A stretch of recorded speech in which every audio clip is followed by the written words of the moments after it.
नमस्कार बंधुरा रोदे देवार झमेला छाड़ाई खूब सहजे केमिकल फ्री आलुर चिप्स बानिये निन এই পদ্ধতিতে। প্রথমে দেখুন আমি এখানে নিয়ে নিয়েছি 1 কেজি আলু। আলুগুলো একটি পিলারের সাহায্যে খোসা ছাড়িয়ে নেব।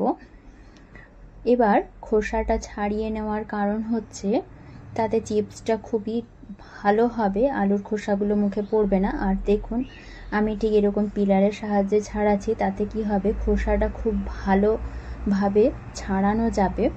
পিলারে কিন্তু আলুটা সাদা অংশ যেটা থাকে সেটি কম নষ্ট হয়, শুধুমাত্র খোসা আর ওই সামান্য একটু সাদা অংশ বেরিয়ে যায়, তাতে খুবই সুবিধা। এই ধরনের পিলারগুলো অবশ্যই ইউজ করবেন।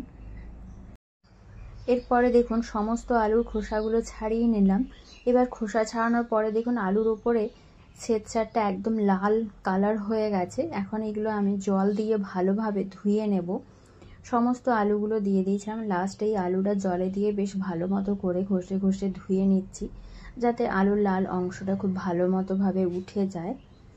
আর দোকানে যে চিপসগুলো পাওয়া যায় সেইগুলো কিন্তু বিভিন্ন ধরনের কেমিক্যাল থাকে, তাই কেমিক্যাল ছাড়াই বাড়িতে খুব সহজে ক্রিস্পি আলুর চিপস বানিয়ে নিন।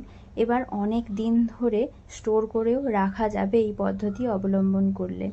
আর এদিকে দেখুন আলুগুলো তো ধুয়ে নিয়েছি, এখন এই পিলারের সাহায্যে আমি আলুগুলো কেটে নেব। তবে এই যে একটি শেপ রয়েছে যেগুলো অ্যাকচুয়াল আলুর শেপে পাওয়া যায়, দেখুন এভাবে কেটেছি, তবে এই শেপটা দিয়ে কাটতে গেলে এভাবে কিন্তু এক সমানে হবে না কাটাটা। তাই চাইলে আপনারা কিন্তু আর একদিকে যে একদম প্লেন একটি শেপ দেওয়া রয়েছে ওই দিয়েও কাটতে পারেন, তবে এর দ্বারা কাটতে গেলে দেখুন আলুটা কিন্তু খুবই মোটাভাবে কাটা হবে, এতে খুব ক্রিস্পি হবে না চিপসগুলো। সেই জন্য আমি আর একটি পিলার কিনেছি যার সাহায্যে অনেক ধরনের শেপ রয়েছে, ঠিক এই শেপটাতে আমি কাটবো। আর এই গ্রেটার যন্ত্রটি অনায়াসে আপনারা অ্যামাজন থেকে অবশ্যই পেয়ে যাবেন, তার ডেসক্রিপশনে আমার লিংক দেওয়া থাকছে। এবার এর সাহায্যে দেখুন আলুগুলো কেটে নেব। তবে এটার আর একটি বৈশিষ্ট্য রয়েছে, যেটা হচ্ছে আলুগুলো স্টোর করে, সেই সঙ্গে ধুয়ে একটি ছাঁকনিও দেওয়া রয়েছে, তুলে নেওয়া যেতে পারে। আর দেখুন এর সাহায্যে কাটার জন্য আলুগুলো খুব পাতলাভাবে কাটা যাচ্ছে, সেই জন্য আমি আজকে এটাই অবলম্বন করলাম। কিন্তু আপনারা চাইলে যে কোনো গ্রেটার বা যে কোনো পিলার দিয়েও কাটতে পারেন, তাতে কোনো অসুবিধে হবে না। আর এইভাবে দেখুন আমি আলুগুলোকে এভাবে স্লাইস করে কেটে নিচ্ছি।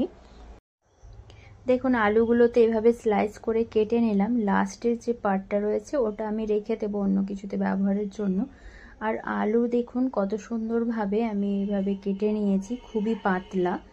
অপর সাইডে হাত রাখলে হাতটাও দেখা যাচ্ছে এতটাই পাতলা হয়েছে। এগুলো ভাজার পরে আরও পাতলা হয়ে যাবে। এবার জল দিয়ে আমি এটা খুব ভালো মতো করে 2-3 বার ধুয়ে নেব, যাতে আলুর মধ্যে যে ছেঁচড়াটা থাকে ওটা বেরিয়ে যায়। ওটা থাকলে আলুর চিপসগুলো খেতে খুব একটা ভালো হবে না। সেই জন্য দেখুন আরেকটি বড় পাত্রে করে এভাবে জল দিয়ে আবারও ডবল বার করে এভাবে 3-4 বার ধুয়ে নিচ্ছি, দিয়ে একটি পাত্রে জল ঝরিয়ে তুলে নেব। ঠিক একই রকমভাবে যতক্ষণ না একেবারে স্বচ্ছ জল বেরাচ্ছে ততক্ষণ পর্যন্ত এভাবে ধুতে থাকবো। দেখুন এইবারে কিন্তু লাস্ট টাইম ধুয়ে নিলাম, ধুয়ে নিতে দেখুন এখন একদম স্বচ্ছ জল বেরিয়ে গেছে। এখন তুলে একটি থালায় রেখে দেব। জল ঝরিয়ে এভাবে থালায় তুলে রেখে দিলাম, কিন্তু পুরোপুরি জল তো এখনো ঝরেনি, সেই জন্য দেখুন আমি একটি সুতির কাপড় নিয়ে নিয়েছি। এই কাপড়ের মধ্যে এবারে আলুর এই চিপসগুলোকে মেলে দেব, দিয়ে উল্টে পাল্টে এভাবে জলটা ঝরিয়ে নেব। সুতির কাপড়ে দিলে কি হয় জলটা খুব তাড়াতাড়ি টেনে নেয়। আর আলুর এই চিপসগুলো উল্টে পাল্টে এভাবেই দেখুন আমি জলটা শুকিয়ে নেব। আর দেখুন সমস্ত আলুগুলো এইভাবে মেলে দিয়েছি, তবে আপনারা চাইলে ফ্যানেও দিয়েও শুকিয়ে নিতে পারেন। সুতির কাপড়ে করে এভাবে আমি আধ ঘন্টা মতো রেখে দিয়েছিলাম। দেখুন জলটা পুরোপুরি শুকিয়ে গেছে। এখন আমি এই চিপসগুলো একটি থালায় তুলে ভাজার জন্য চলে যাব। দেখুন কাপড়টাও ভিজে গেছে জলটা টেনে নেওয়ার জন্য। দেখুন এভাবে থালায় সমস্ত শুকিয়ে নেওয়া চিপসগুলো তুলে নিচ্ছি, এবার চলে যাব ভাজার জন্য। আর এই চিপসগুলো খুব সহজে বাড়িতে বানিয়ে নিতে পারেন, তাতে কিন্তু স্বাস্থ্যেরও খুব উপকারী হবে। আর দোকানের চিপস খেলে যেমন খুবই পেটের অসুখ হয়, সেগুলোতে যেহেতু কেমিক্যাল থাকে সেই জন্য ওইভাবে অসুবিধা হয়, কিন্তু যদি এভাবে বানিয়ে বাচ্চাদেরকে দিতে পারেন তাহলে সেরকম কোনো সমস্যা হবে না। আর এদিকে দেখুন আমি তেল গরম করতে বসিয়ে দিয়েছিলাম, রিফাইন তেল আমি কড়াই দিয়ে দিয়েছি। তবে এই রিফাইন তেলটা 50% মতো গরম করতে হবে, ফুল হিট একবারে করা যাবে না।